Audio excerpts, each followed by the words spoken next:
Buenas tardes, profesor. Nosotros somos el equipo número 2. Este equipo está conformado por Alcántara Gallardo, Valeria Pamela, Cruz Buenrostro, Abdalis Astrid, Jiménez Luna, Jennifer Amairani, Ramírez Fuentes, María Fernanda, Salinas Mendoza, Andrea. Somos de la secuencia 3M54 y el tema a exponer es el 4.4, que es reglamentos de la LGPA.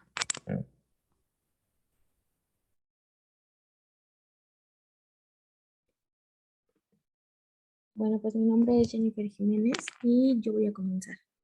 En este tema, que es el 4.4, analizaremos el tema del reglamento de la LGPA.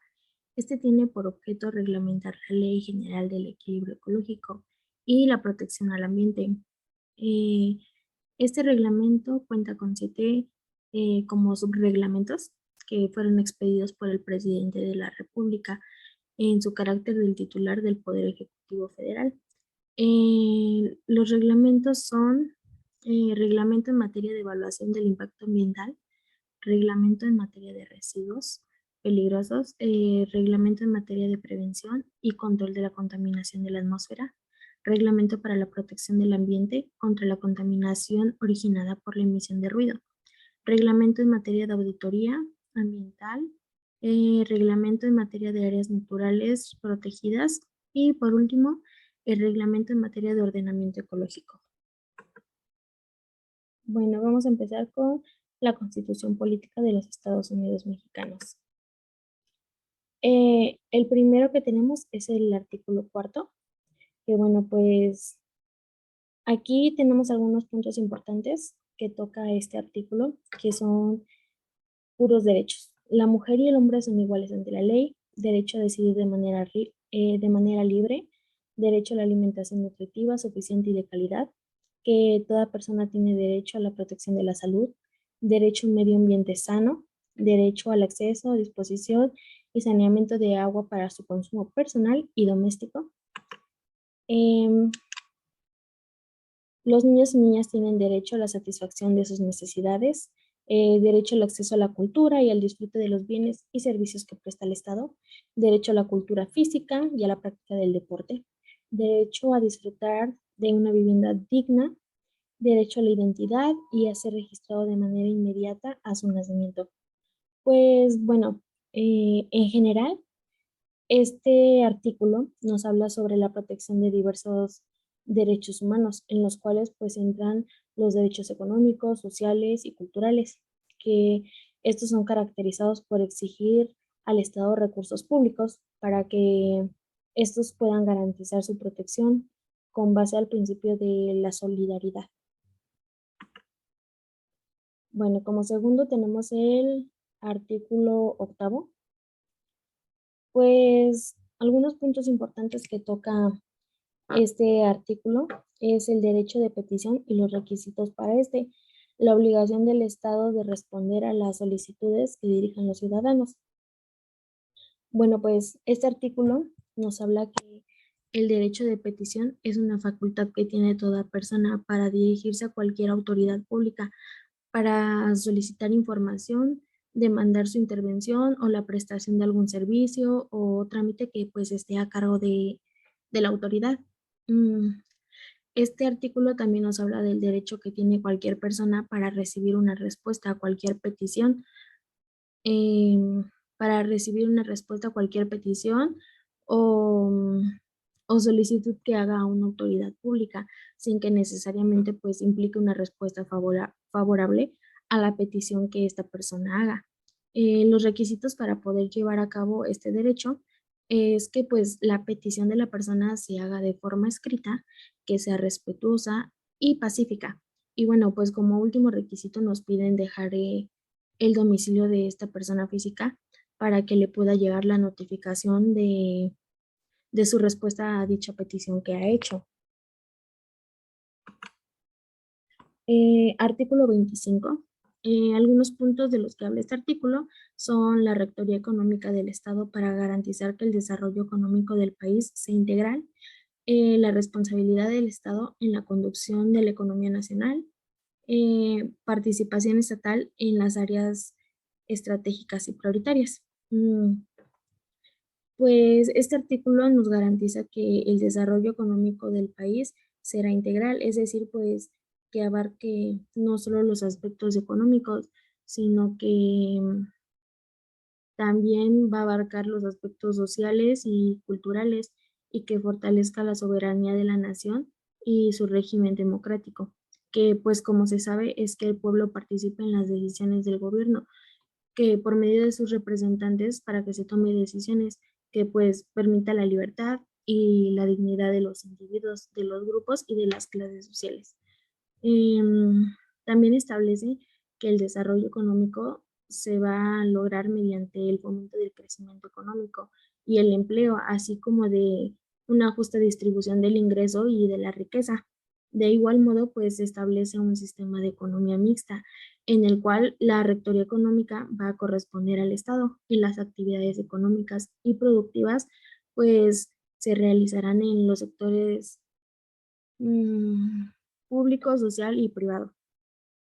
Esto significa que la responsabilidad del desarrollo económico pues no solo va a caer en el gobierno, sino que también va a recaer en los sectores sociales y privados, como ya lo había mencionado. Ahora vamos a empezar con los artículos de la Ley General de Equilibrio Ecológico y Protección al Ambiente, que es la Ley GEPA. Bueno, pues comenzaremos por el artículo 38. Em, Este artículo nos habla de que los productores, empresas y organizaciones empresariales podrán desarrollar procesos de regularización ambiental a través, pues, de los cuales podrán mejorar su desempeño ambiental, claramente, pues, respetando eh, la legislación y la normatividad que se encuentre vigente en la materia y que se comprometan a superar o a cumplir mayores niveles, metas, beneficios en lo que es la materia de protección ambiental. Como siguiente tenemos el artículo 38 bis, que bueno, pues este artículo nos habla de que los responsables del funcionamiento de una empresa deberá realizar una auditoría ambiental. Esta auditoría ambiental pues es obligatoria.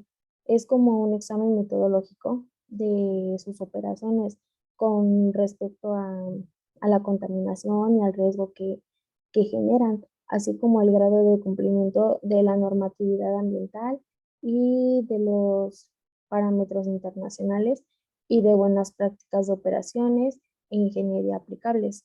Todo esto pues va a ser con el objeto de poder definir las medidas preventivas y correctivas que sean necesarias para proteger el medio ambiente. El siguiente es nuestro artículo 40. Bueno, pues este artículo nos habla de que la Secretaría del Trabajo y la Previsión Social pues será la encargada de todo lo asociado a la protección al ambiente.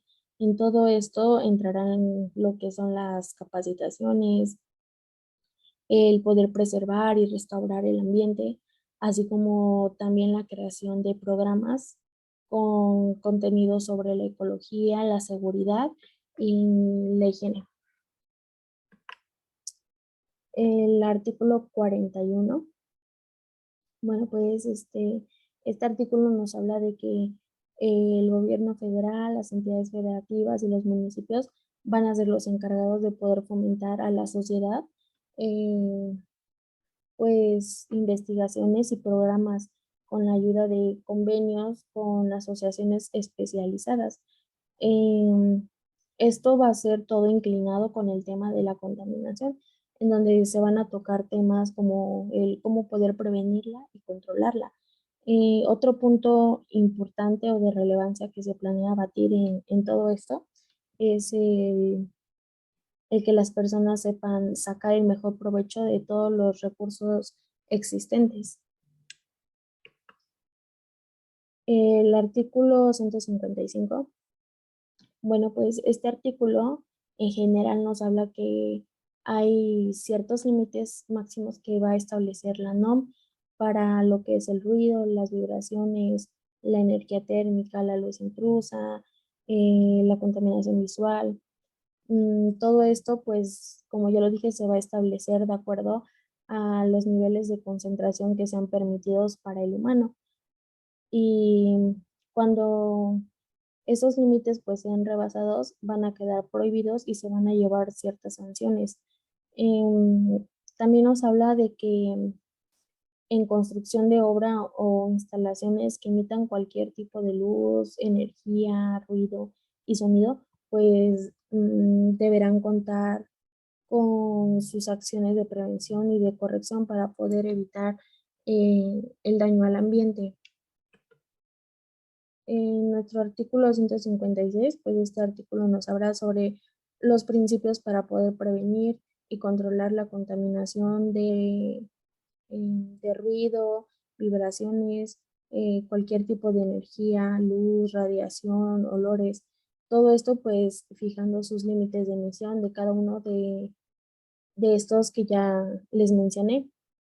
Eh, Otro punto a tocar sobre este artículo es que la Secretaría de Salud, junto con otros organismos, serán los encargados de dar información sobre cómo tratar y controlar este tipo de contaminación, al igual que realizar análisis, estudios, investigaciones para dar a conocer dónde se ubica o cómo se forman los daños en las personas. Y eso es todo por mi parte.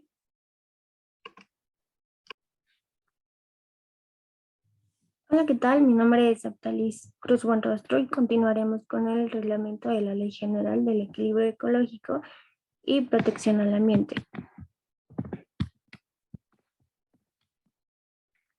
El artículo 2 nos menciona que, bueno, las atribuciones en la materia del Estado y que son objetos de la LEGEPA serán ejercidas por la Federación, las entidades federativas y los municipios.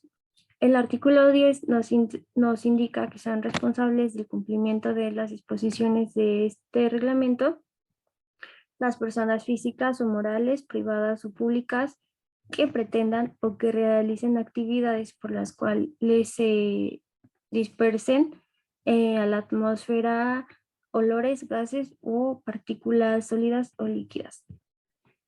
El artículo 11 nos indica que, bueno, se van a considerar para los efectos de esta ley las zonas de jurisdicción federal, las cuales se refiere a los sitios ocupados por las instalaciones de terminales de transporte, ya sean terrestres, aéreo y acuático, así como a los parques industriales, así como a la zona federal marítimo terrestre. Como fuentes tenemos las instalaciones, obras o actividades industriales que realicen las dependencias y entidades de la Administración Pública Federal, así como también tenemos las que señalan en el artículo 17 bis, así como las cuyas emisiones a la atmósfera contaminen o afecten el equilibrio ecológico, y las que se encuentran en el territorio nacional que puedan afectar el equilibrio ecológico de otros países. También se refiere al transporte público federal y aquellas que por su naturaleza y complejidad requieran de la intervención federal. El artículo 13 nos indica que, bueno, que para la protección de la atmósfera se van a considerar ciertos criterios, como puede ser la calidad del aire, debe ser satisfactoria en todos los asentamientos humanos y las regiones del país, así como las emisiones de los contaminantes, ya sea de fuentes artificiales o naturales, fijas o móviles, deben de ser reducidas o controladas con la finalidad de asegurar la calidad del aire para el bienestar de la población y el equilibrio ecológico. El artículo 14 nos indica que la Secretaría, mediante algunos estudios previos, podrá promover ante las autoridades competentes la reubicación de estas fuentes fijas cuando las condiciones topográficas y meteorológicas del sitio en el que se ubican dificulten que la dispersión de los contaminantes a la atmósfera sean de calidad, de baja calidad, o que el aire así lo requiera, y cuando las características de los contaminantes constituyen un riesgo para el desequilibrio ecológico. El artículo 15 nos indica que la Secretaría podrá promover de igual forma la limitación o la suspensión de la instalación o funcionamiento, ya sea de industrias, comercios o servicios, desarrollos urbanos o cualquiera de las actividades que afecten el desequilibrio ecológico. Enseguida tenemos el artículo 17 que nos indica que los responsables de las fuentes fijas de la jurisdicción estarán obligados a emplear equipos, a integrar un inventario, a instalar plataformas y puertos de muestreo, así como a medir sus emisiones contaminantes, así como llevar a cabo el monitoreo perimetral de sus emisiones, así como llevar una bitácora de operación y mantenimiento de sus equipos de proceso y de control, así como también avisar anticipadamente a la Secretaría del inicio de su operación de procesos y también en el caso de que su equipo falle, para que ésta determine lo conducente. Y se refiere también a las demás que establezcan la ley y el reglamento. En el artículo 17 bis tenemos que, bueno, se van a considerar subsectores específicos pertenecientes a cada uno de los sectores industriales, que va desde las industrias del sector hidrocarburos, la industria química, la industria de pinturas y tintas, la industria metalúrgica, la industria automotriz, la industria de la celulosa y el papel, así como la industria cementera y calera, la industria del asbesto, la industria del vidrio, la generación de energía eléctrica y el tratamiento de residuos peligrosos. Enseguida tenemos el artículo 18 que nos indica que, bueno, sin el perjuicio de las autorizaciones que expidan otras autoridades, requerirán una licencia de funcionamiento y esto va a ser expedida por la Secretaría y tendrá una vigencia indefinida. El artículo 19 nos habla de toda la información y la documentación que es necesaria para presentar ante la Secretaría en el caso de querer adquirir esta licencia. Esto va desde los datos generales del solicitante, la ubicación, la descripción del proceso, la distribución de la maquinaria y el equipo, las materias primas o combustibles que se van a utilizar en el proceso y en la forma de almacenamiento, el transporte de materias primas, la transformación, los productos, subproductos y desechos que vayan a generarse, el almacenamiento del transporte y la distribución, la cantidad y la naturaleza de los contaminantes que se espera vayan a la atmósfera, los equipos para el control de la contaminación y un programa de contingencias. Enseguida, el artículo 21 nos indica que los responsables de estas fuentes fijas de jurisdicción federal que cuenten con la ya licencia otorgada, deberán de presentar ante la Secretaría una cédula de operación anual en el periodo que va del 1 de marzo y el 30 de junio de cada año, así como, bueno, deberán de utilizar la cédula de operación anual en cuanto se refiere el artículo 10 de este reglamento. Y enseguida el artículo 23 nos dice que, bueno, las emisiones de contaminantes que se vayan a generar por las fuentes fijas de jurisdicción federal deben de canalizarse a través de ductos o chimeneas de descarga. Esto cuando por alguna razón de índole técnica no se pueda cumplir con lo dispuesto en este artículo y el responsable de esta fuente deberá de presentar ante la Secretaría un estudio justificable para que determine lo conducente. Esto sería todo de mi parte. Muchas gracias.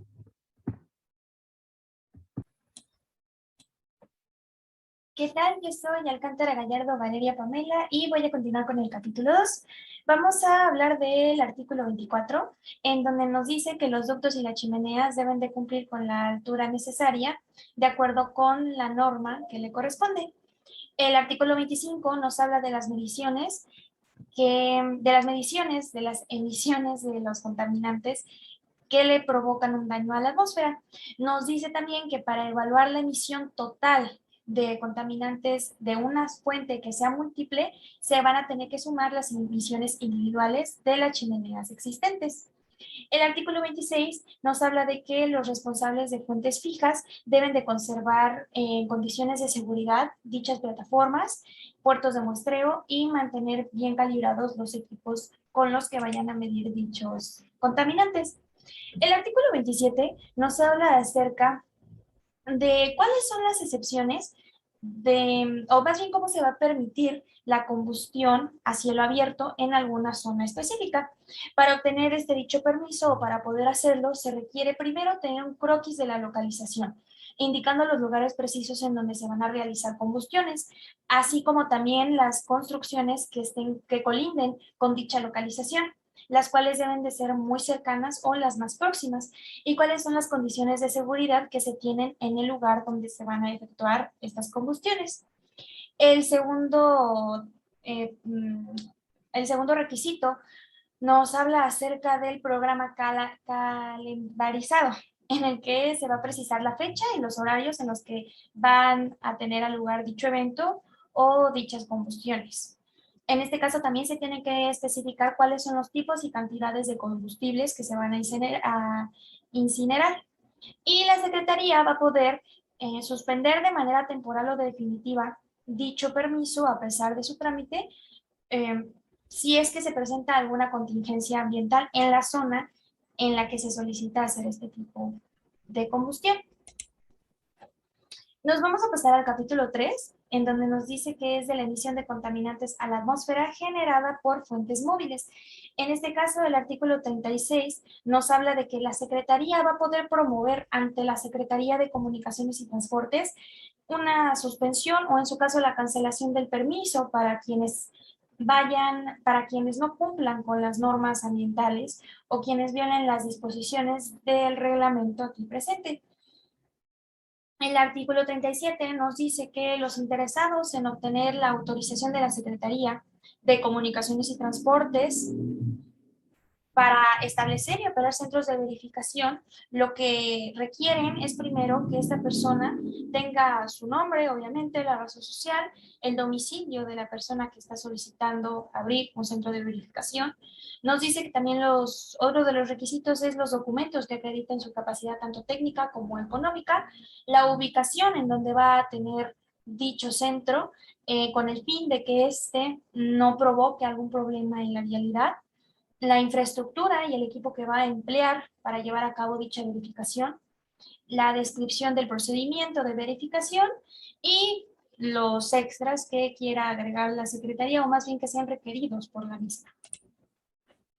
Pasamos al capítulo 4, que nos habla del Sistema Nacional de Información de la Calidad de Aire, en donde el artículo 41 nos dice que la Secretaría va a mantener actualizado este Sistema Nacional de Calidad de Aire.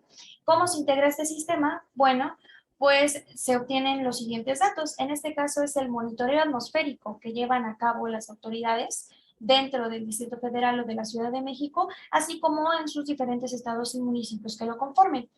El requisito número 2 es acerca de los inventarios de dichas fuentes de contaminación, ya sea federal y local, y sus emisiones. El artículo 42 nos habla de que la Secretaría va a establecer y va a operar dicho sistema de monitoreo de calidad del aire y mantendrá también el registro permanente a estas concentraciones. Las autoridades de la zona del Distrito Federal van a auxiliar a la Secretaría en la operación del sistema de monitoreo, proporcionándoles las mediciones que ellos obtienen, y también la Secretaría puede prestar apoyo técnico que requieran los estados o algunos municipios para poder establecer y operar sus sistemas de monitoreo. El capítulo 5 nos habla de las medidas de control y de seguridad y sanciones. El artículo 46 nos habla de que las infracciones van a ser sancionadas por la Secretaría en asuntos de competencia federal, conforme a lo que va a establecer o establece más bien el reglamento. En este caso, ¿cuáles son las sanciones que nos podemos encontrar? Podemos encontrar la multa, que puede ser equivalente a 20 o 20,000 días de salario mínimo general. Este salario cabe mencionar que obviamente debe de estar vigente de acuerdo con el Distrito Federal o la Ciudad de México. El segundo requisito, o más bien la segunda sanción, podemos encontrar lo que es la clausura temporal, definitiva o parcial. Y en tercera estancia tenemos lo que es el arresto administrativo hasta por 36 horas. El artículo 49 nos dice que la Secretaría va a poder realizar actos de inspección y vigilancia necesarios para verificar el debido cumplimiento del reglamento. A su vez, Cabe mencionar que para los efectos establecidos de este artículo vamos a encontrar más específicas lo que disponga los ordenamientos del título sexto de la ley. Nos pasamos al título sexto, que se llama Medidas de Control y de Seguridad y Sanciones. El capítulo 4, que se refiere a las sanciones administrativas. El artículo 171 nos dice que nos especifica aquí, nos desglosa cómo pueden ser estas multas. En el caso de la primera es la multa por el equivalente de 30 a 50,000 días de salario mínimo general vigente. La segunda nos habla de la clausura temporal o definitiva, cuando el infractor no hubiere cumplido en los plazos y las condiciones impuestas las medidas correctivas o de urgente aplicación. A su vez también nos habla de los casos de reincidencia, que son estos casos en donde la persona ya se le notificó que tiene que cambiar ciertas características o que está infringiendo con ciertas reglas y aún así lo sigue haciendo. Más de 3 veces se considera ya una reincidencia. Y también cuando se trate de una desobediencia reiterada, lo que les comentaba, ¿no? En 3 o más ocasiones al cumplimiento de algunas medidas correctivas. Aplica también el arresto administrativo hasta por 36 horas, el decomiso de los instrumentos, o ejemplares, productos o algún tipo de subproducto que esté directamente relacionado con infracciones hacia los recursos naturales. En este caso encontramos lo que es la flora, lo que es la fauna, el aire, etcétera. También tenemos lo que es la suspensión o la revocación de concesiones, licencias o de permisos. Y nos habla también de que si no se corrige la falla, se crea esta reincidencia y el monto de la multa que nos habla en el primer apartado, este monto puede llegar a ser hasta 3 veces más del monto original impuesto. Nos pasamos al artículo 173, seguimos en el título sexto de la ley, en donde nos dice que para la imposición de dichas sanciones se tomarán en cuenta que la gravedad de la infracción, considerando cuáles son los daños que se hubieran producido o que se puedan llegar a producir en la salud pública, la generación de qué desequilibrio ecológico pudo haber provocado, la afectación de los recursos naturales o de la biodiversidad y en su caso los diversos niveles que hubieran rebasado los límites que están específicos en una norma oficial mexicana. También nos habla de las condiciones económicas del infractor, la reincidencia, si es que lo hubiere, y la autoridad correspondiente podrá otorgar la opción al infractor, podrá otorgar la opción de pagar la multa o de realizar inversiones equivalentes en la adquisición e instalación de equipo. Por mi parte, eso sería todo y los dejo con mi compañero.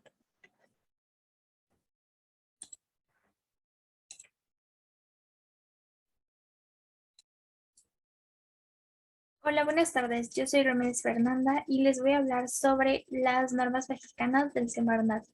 La primera de la cual les voy a platicar es la 79. Y bien, en esta se establecen los límites máximos permisibles de emisión de ruido de los vehículos nuevos en planta y también su método de medición. Es importante que todo esto se verifique desde la fabricación y se establezcan los límites máximos de este contaminante para evitar que esto pueda llegar a alterar el bienestar del ser humano y pueda generar un daño. Su campo de aplicación va dirigido hacia los fabricantes e importadores de vehículos nuevos en plantas conforme a su peso bruto vehicular. Ahora les hablaré un poco sobre sus especificaciones y bien, aquí se menciona que la emisión de ruido que producen estos vehículos se obtiene midiendo el nivel sonoro en ponderación A y es expresado en decibelios, tal cual se muestra en la tabla. El primer paso para realizar todo este proceso, es preparar el vehículo y aquí se menciona que se debe encontrar a la temperatura normal de operación, sin carga y con 2 ocupantes como máximo. También se menciona que los neumáticos se deben inflar a la presión indicada por el fabricante del vehículo. El segundo paso sería la preparación del lugar de la medición. Y aquí se menciona que debe ser en un espacio abierto con dimensiones mínimas de 60 metros. Debe ser un lugar plano, nivelado y libre de superficies reflejantes. Sus mediciones se deben efectuar cuando la velocidad del viento sea menor a los 19 kilómetros por hora. Y bien, luego de esto les voy a platicar sobre la norma número 80, en la cual se establecen los límites máximos permisibles de emisión de ruido, el cual proviene del escape de los vehículos, las motocicletas y los triciclos en circulación, y también su método de medición. En esta, algunas de sus especificaciones es que la emisión del ruido que producen este tipo de medios de transporte se obtienen midiendo el nivel sonoro. También menciona que el lugar de medición debe de tener cubierta la superficie del piso con asfalto, cemento o cualquier otro material duro. Y sobre todo que no deberán existir superficies reflejantes dentro de los 3 metros del contorno perimetral del vehículo a medir. Luego también les voy a platicar sobre la preparación del vehículo, que sería el siguiente punto. Y aquí se menciona que este debe de contar con un sistema de escape en buen estado y libre de fugas también. Y bueno, que se debe encontrar a la temperatura normal de operación. Luego de esto, el cálculo y la expresión de los resultados es tal cual se muestra en la fórmula que se encuentra en la presentación. Y bueno, luego de esto les voy a platicar sobre la norma número 81, la cual su campo de aplicación va aplicado a la pequeña, mediana y gran industria, a los comercios establecidos, servicios públicos o privados, y también a las actividades de vía pública. Algunas de sus especificaciones de estos sería que, bueno, se debe de contar con un procedimiento de actividades, el cual debe de, bueno, el primer paso es realizar un reconocimiento inicial previa a la aplicación de la medición del nivel sonoro emitido por una fuente fija. Todo esto con el propósito de recabar la información técnica y administrativa. Y bueno, también de poder localizar las zonas críticas. Esto debe de contener un croquis en donde se muestra la ubicación donde se encuentra la fuente fija y la descripción de los predios. También una descripción de actividades ruidosas. Y bueno, esto se deberá realizar la medición de campo en forma continua o semicontinua, teniendo en cuenta las condiciones normales de operación en la fuente fija. Luego de esto, también, bueno, este informe de medición debe de contener los datos como pueden ser la identificación total de la fuente fija, como razón social, el nombre, el responsable, la dirección, entre otros datos.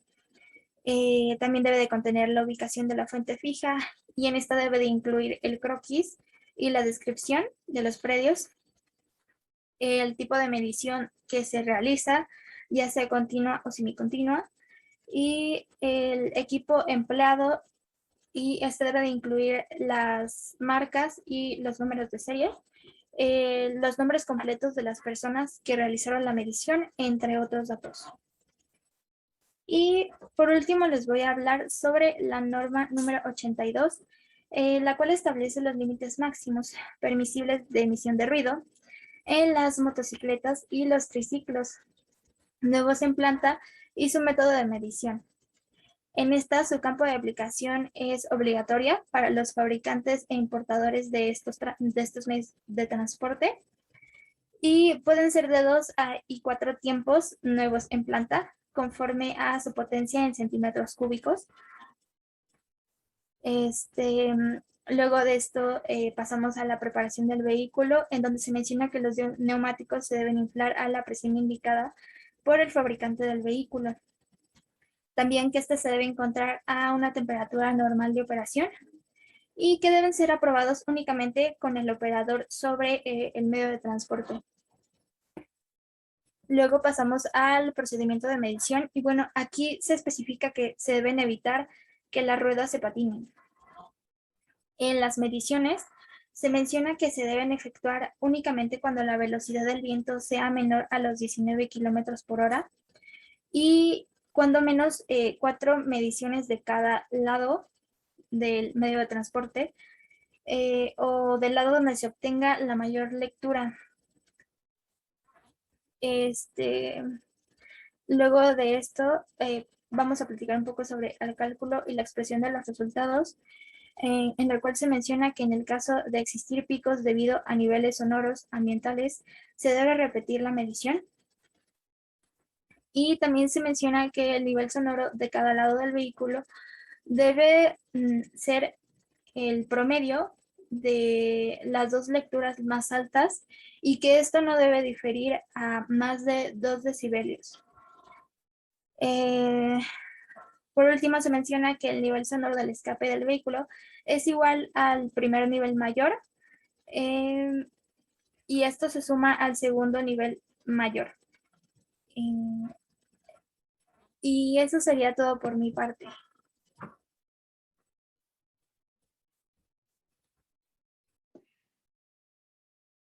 Buen día, soy Salinas Mendoza Andrea y continuaré con las siguientes normas.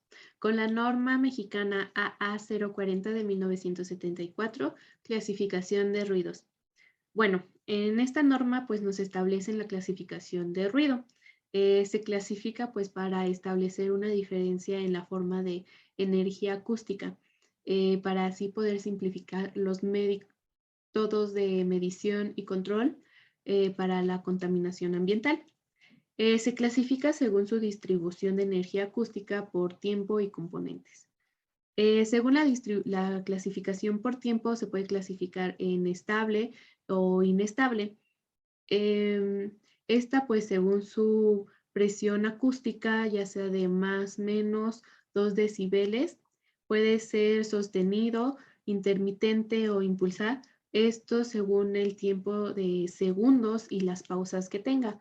Puede ser también fluctuante o impulsivo y esto es según la duración del ruido. Por su espectro, su clasificación de componentes, se puede clasificar por su banda, ya sea amplia o angosta. Esta puede ser continua o no continua. Puede ser gaussina o no, y esto es pues sus componentes según con su distribución estadística normal, según la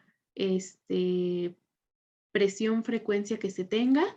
Esto puede mostrar pues uno o varios modos superpuestos. Pueden ser controlados o sin control. Esto según el número de componentes de la banda que se tenga y los cuales tendrán un tono ya sea puro o pueden ser un ruido espectro, que puede ser blanco, rosa, según otros colores. Continuando con la norma AA 047 de 1977, sonómetro para usos generales. Esta norma pues nos habla de que debe de establecer las características técnicas que un aparato tipo 1, que en este caso es el sonómetro de usos generales, debe de tener para medir la presión acústica, junto con los valores de los componentes y tipos de curvas que se puede tener. Esto solo se aplica pues en sonómetros para uso general, los cuales deben de tener, claro, un micrófono, un amplificador, redes de ponderación, atenuador e indicador. El sonido debe de tener una frecuencia de 31.5 a 8000 Hz. Debe de contar con una curva ya sea A, B o C. Estas curvas pues son las gráficas que se van a mostrar para la frecuencia de respuesta.